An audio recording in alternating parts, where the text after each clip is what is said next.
How's it going, everybody? So in today's video, we're going to be taking a look at the reissue of the archive release of Bossk.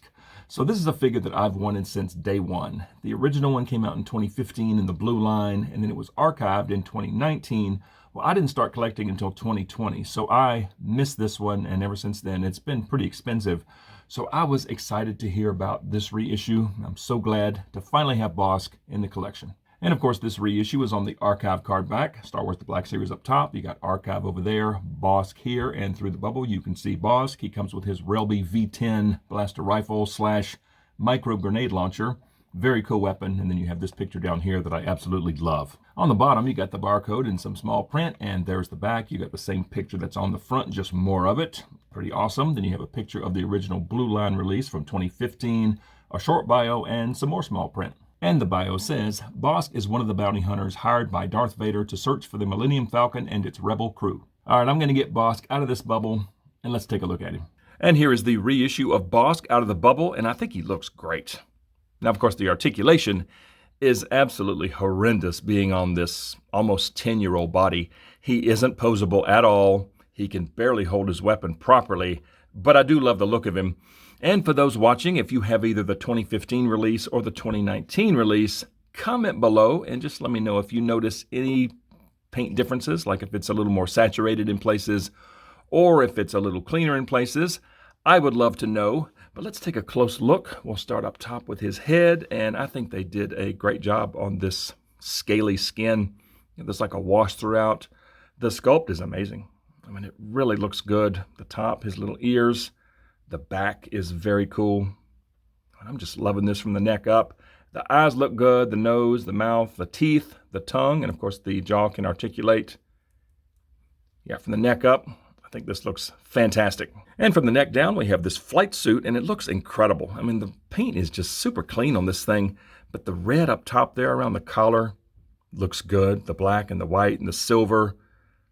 It's just nicely detailed. The paint's very clean. Got these little patches here on the top of his arm there. Both of them look good.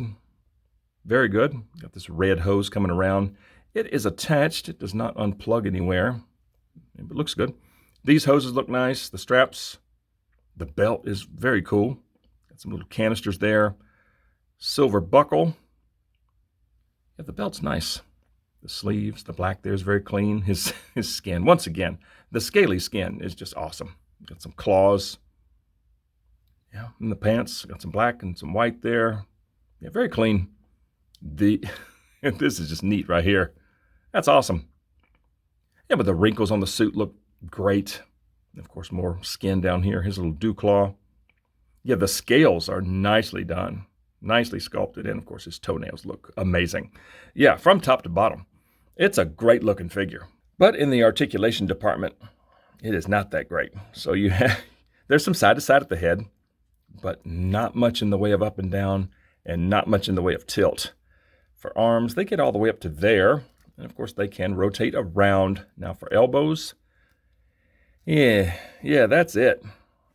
Not great, but it is a 2015 figure. Swivel at the elbow, swivel at the wrist, and both of the wrists are hinged up and down. So that is it's a little bit of a plus. Yeah, up and down hinges on the wrist. Now for midsection, all right, it's up here at the mid-torso. Just a hair of swivel, no crunch, no back, and no tilt either. For legs, they get up that far. They can go out. Okay, the hoses just kind of ride along his thigh. Let's see, that one's getting hung up. Yeah, they go out to there.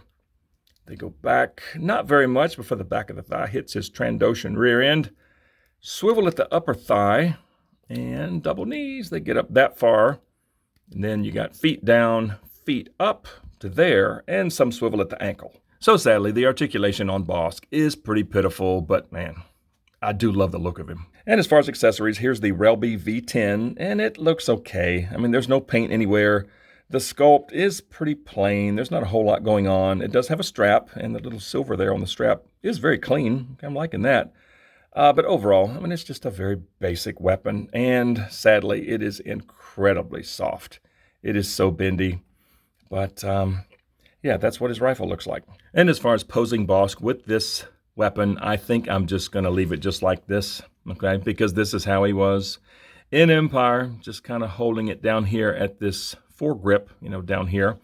Yeah, I'm not even going to fool with trying to get him in a natural firing pose because these elbows are so bad and the weapon itself is so bendy. It's just frustrating trying to get him in a good firing pose. So I may just leave him just like this, and it looks good. It looks good. Again, the figure itself looks amazing. So let's go stick Bossk on the shelf and let's see how he looks there. And here we are, and yes, Bossk looks incredible on the shelf there. I'm loving that. Now, I did move some of my Bobas down here. Okay, so I got Prototype Boba, Droids Boba, and the Bandai Model Kit Boba Fett. I moved them down here just so I don't break up the original, Bounty Hunter lineup from Empire Strikes Back. Now, I still need IG-88. I'll pick him up at some point. He's still kind of expensive. But yeah, Bossk looks great. And I'm hoping one day, maybe for the 50th anniversary of Empire, I don't know, that's a long ways out, but I would love to see a complete overhaul of Dengar, this Boba Fett, and Bossk, on new bodies, better articulation. That'd be so nice. I think Forlam and Zuckuss are fine as is. Those are both very good figures.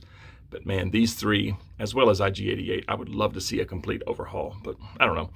I'll get IG-88 one day to finally complete the lineup, but man, I am so happy to finally have Bossk.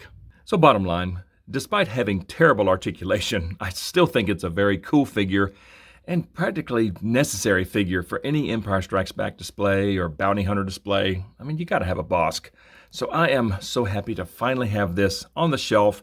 But just like always, I would love to hear from you guys. So comment below and let me know what you think of this reissue of Bossk.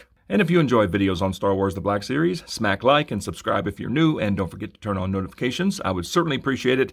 And something else that I would love for you to consider, and that is joining the channel. It is the 112th Battalion. It's only 99 cents a month. You'll get sneak peeks to upcoming videos, some custom emojis, loyalty badges, all those super cool things. I would definitely appreciate that. But just like always, thank you guys so much for watching. See y'all next time.